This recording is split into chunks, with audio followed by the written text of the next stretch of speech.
money and land. What I'm saying is that these are two ways throughout history which have been slowly used to control people. It's sort of clenching down on the population.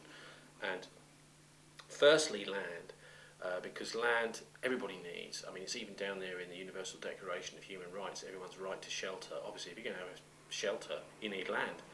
And you also need a secure place to live. This is one of the most fundamental things in the world we're living today, is we know that if we have somewhere secure to live, we look after the place. If you go around many of the private rented sectors around Britain, you'll see that they are very dilapidated. That the private landlords don't actually care because they're not using the building themselves, and so they often don't get maintained. They look a mess. If you've got security of tenure for you, your successors, your children, etc., if you can stay where you're living at the moment, you know forever, then you look after the place. And the reason that we're now on this very insecure system where you have to pay the rent every week, sometimes you don't, maybe every month, sometimes you don't know if you're going to be able to pay that rent, that creates a tremendous amount of instability in society. It's a very short-term way of a tiny number of landlord people actually making money off the backs of others.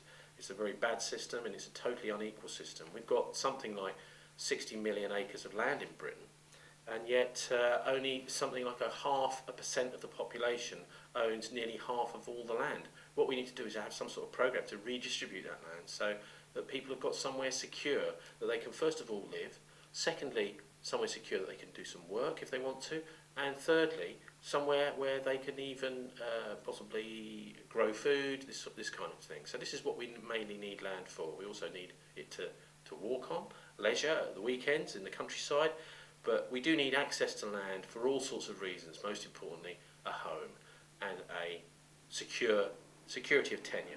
So if we go back right the way back, how did we get to this crazy position throughout history? The main, I think if we go right the way back to Old Testament times, you'll see in the book of Leviticus that there's something called the Jubilee in Leviticus 25, and this recognised back in Old Testament times that there was no point, you should never be able to sell land permanently. And what it actually says is that the land is God's, and that the human beings on the planet are just God's tenants in a way. So the idea that it's your land to sell permanently is totally outlawed in the Bible, in the book of Leviticus. But this is something which has kind of slowly but surely over the years been forgotten. And the importance of it has been forgotten. But actually many of us now are acknowledging and remembering that it is actually very important. So that was remedied by the Jubilee. So you could sell a piece of land to a neighbour for a while, but after every 50 years it would be returned to its original owner. So there's no way you could permanently sell land. And this is something really, really important that we have to understand. That if we are actually part of a country, any country in the world, then actually we need to have an investment and security of tenure in the land of that country. Otherwise, that being part of that country doesn't really mean anything. And this has been slowly taken away from us over the years. And of course, one of the things that that's meant is that we are now much more dependent on money than we ever used to be. Now, money first really caught on in Britain after the Roman invasion, around about 50 AD. But even before that, around about 30 AD, Jesus threw the money changers out of the temple. Now, this was the only time that Jesus got really angry during his ministry. The goldsmiths in Jerusalem had monopolised the supply of a coin called the half shekel of the sanctuary, which worshippers needed to pay taxes in the temple. So they had to do sacrifices. But for those sacrifices, they needed to use this coin. But the money changers had monopolised supply of it, so they were racking up the price of this little coin. And that's one of the reasons that Jesus got so annoyed, is because they're basically using what's going on in the temple to monopolise the supply of something and to make profits, unwarranted profits. And of course this is a similar situation we're in today with things like gas, electricity, the railways, is that where you've got these private monopolies or cartels who are actually jacking up the price of all these products because the government regulation is so incredibly weak now.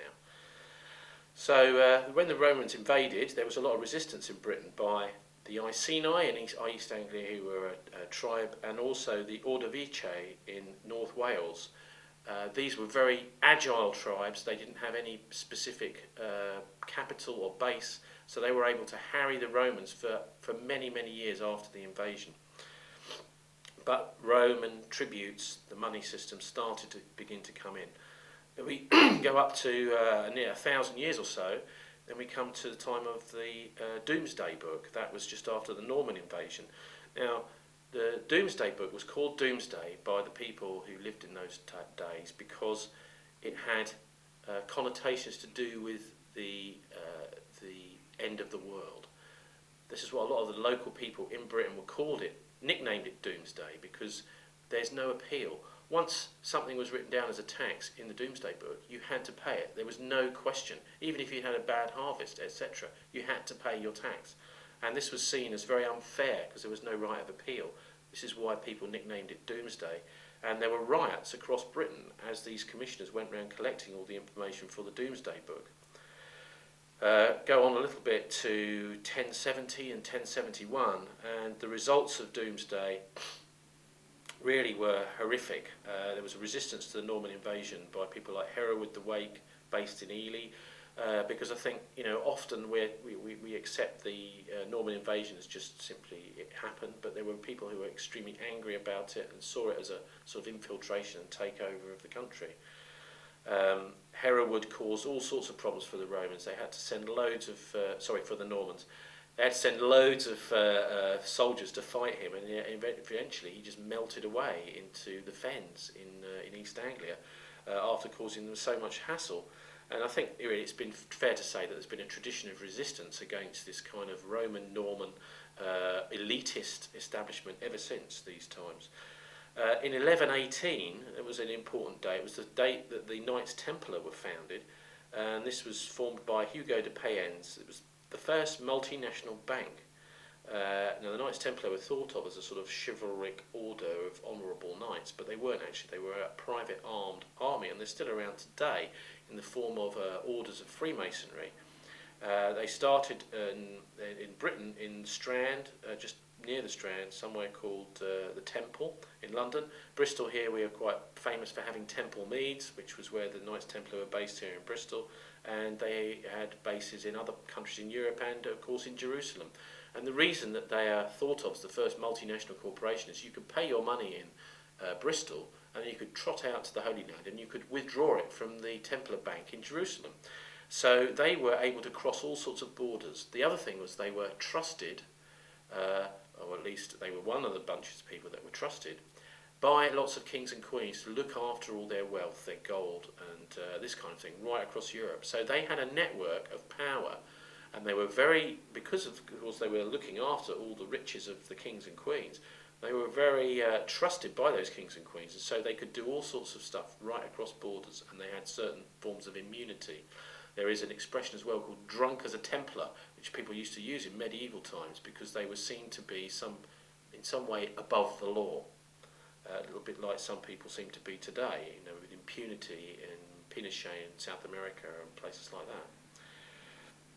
So on we go to, and this is of course to do with money and the control of money. But there was something else going on in England, and this is one of the reasons why we had the Industrial Revolution here, was because of enclosure. Enclosure is the privatisation of land which was shared amongst people in a village, then it was enclosed. And the first one of those enclosures, or privatisations, was in 1235. That's the Statute of Merton, just out near Surrey somewhere, and done by Henry III. So this was actually a momentous occasion where Parliament decided, and the King decided, that it was okay to take land which was used by all the commoners, everybody in a village, and actually make it the property of one specific individual after that. Now, land is a funny thing, isn't it? Because, we can have property, like we can have books, that's a piece of property, but is the land under our feet the same kind of thing? Well, I would argue, no, it isn't. What is your property is something that you have made, owned or bought, but the idea that you can own something which is the land under your feet seems very strange, particularly if it's a corporation that owns it.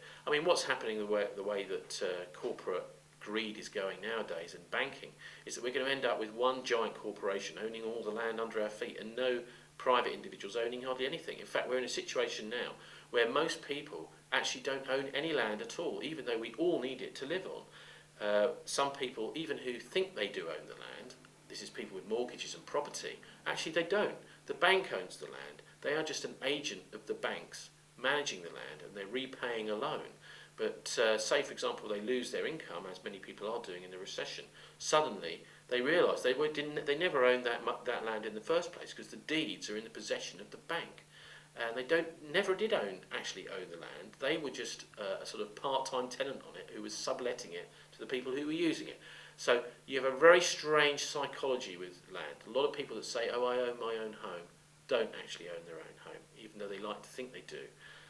And this, of course, is part of the sales tactics of the mortgage companies to get you to take out a mortgage, is because you think you own your own home. Actually, you don't. And this is partly because the word mortgage is a French word which means the grip of death. It's a kind of trick, a mortgage and money lending. And of course, back in the old days when church law was still around, and under many other types of law like Sharia law and in Jewish law, for example, interest is illegal. So you're not allowed to charge interest, and you wouldn't be allowed to have a mortgage if we were back in medieval times. So that was the first privatisation of land, the Statute of Merton in 1235. Let's roll on another few years to 1312, and this is when the Templars, the Knights Templar I mentioned before, were dissolved by Philip the Fair of France. The Grand Master was Jacques de Molay of the Knights Templar, and he was executed.